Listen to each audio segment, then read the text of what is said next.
ഇപ്പം ഞാൻ ഉണ്ടാക്കാൻ പോകുന്നത് നമുക്ക് ലെഫ്റ്റ് ഓവർ ആയിട്ടുള്ള ഈ പുട്ടും ഈ ഒരു മുട്ടൻ്റെ ഉണ്ണിയും കൊണ്ട് എങ്ങനെ നമുക്ക് ഒരു വെറൈറ്റി രീതിയിൽ നമുക്ക് ഒരു സാധനം പ്രിപ്പയർ ചെയ്യാൻ പറ്റും നോക്കാം. അപ്പോൾ അതിന് വേണ്ടിയിട്ട് നമ്മൾ ചീനച്ചട്ടിയിൽ എണ്ണ ഒഴിച്ചിട്ടുണ്ട്.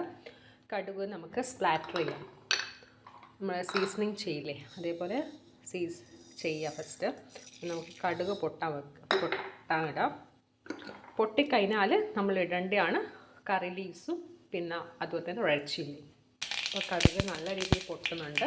അതിൽ നമുക്ക് കറിവേപ്പിലയും റെഡ് ചില്ലിയും ഗ്രീൻ ചില്ലിയും ഒക്കെ ഇടാം. നന്നായിട്ട് ഇളക്കുക കേട്ടോ. ഒനിയൻ ആഡ് ചെയ്തിട്ടുണ്ട് കേട്ടോ. ഒനിയൻ ആഡ് ചെയ്തിട്ടുണ്ട്. ചെറിയ കൊഞ്ചിന ആഡ് ചെയ്യുന്നതാണ്. അപ്പം നന്നായിട്ട് റോസ്റ്റ് ചെയ്യുക. മീൻവൈ ഞാൻ പൊടിച്ച് വെച്ചിട്ടുണ്ട്. ഇത് പുട്ട് നല്ലതായിട്ട് റോസ്റ്റ് ചെയ്തിട്ടുണ്ട്. അതുകൊണ്ട് നമുക്ക് പുട്ട് ആഡ് ചെയ്യാം കേട്ടോ.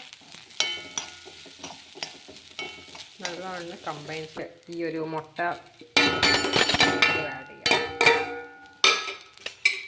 എന്നിട്ട് മിക്സ് ചെയ്യാം കേട്ടോ. മുട്ടയും ആഡ് ചെയ്തിട്ട് ഈ സമയത്ത് നമുക്ക് ഇത് വേണ്ടി വരും. നന്നായിട്ട് മിക്സ് ചെയ്യാം കേട്ടോ. അത് കമ്പൈൻഡ് ചെയ്യാം. വളരെ എളുപ്പത്തിൽ ചെയ്യാൻ പറ്റിയ സംഭവമാണ്. അപ്പം നല്ല ടേസ്റ്റി റെസിപ്പിയാണ്, ഒരു വെറൈറ്റിയാണ്.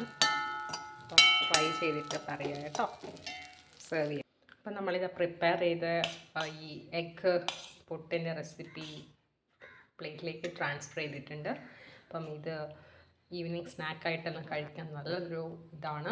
എപ്പോഴും പുട്ട് റോസ്റ്റ് എന്ന രീതിയിൽ നിന്ന് വെറൈറ്റി പിടിച്ചിട്ടാണ് ചെയ്തത്. രണ്ടും മിക്സ് ചെയ്തിട്ട് കമ്പൈൻ ചെയ്തിട്ട് ചെയ്തതാണ്. അപ്പം സീസണിങ് എല്ലാം ചെയ്തുകൊണ്ട് അതിൻ്റേതായ ടേസ്റ്റ് ഉണ്ടാവും. Must try. ബൈ.